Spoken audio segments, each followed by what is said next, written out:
Akkam ooltanii.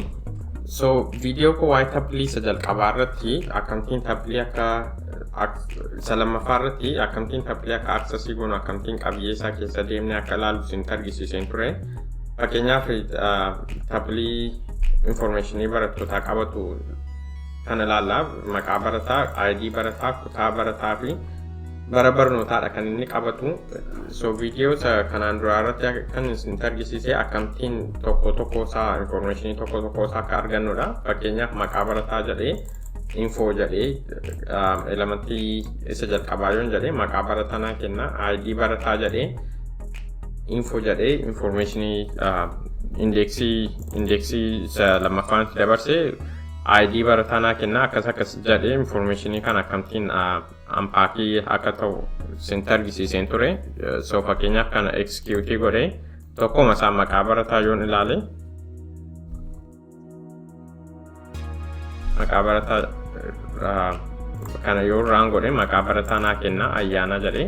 So maqaa hunda isaanii akkasitiin argachuu dandeenya. Tokko isaanii erga sitti Unpackii nu ta'eeti.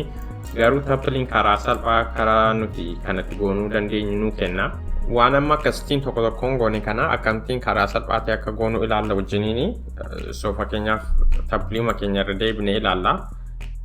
Sana booddee tokkoon dasila kan nuti intini goone amma immoo akkasitiin Unpackii gochuu dandeenya qabiyyee tappilii. So tappiliin keenya ammas maqaa barataa, ID barataa, kutaa barataa, bara barnootaadha kan inni qabatu.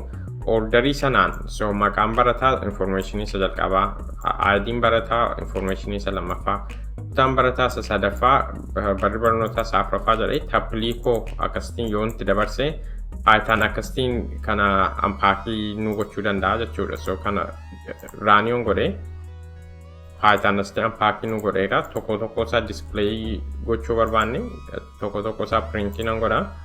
Sana booddee akka argitanii maqaa barataa, kutaasaa fi ID isaa, kutaasaa fi bara barnootaa akkasitiin printii nu godha jechuudha. Kun karaa salphaa qabiyyoota yookaan elementoota tappilii Unpackii gochuu dandeenyu.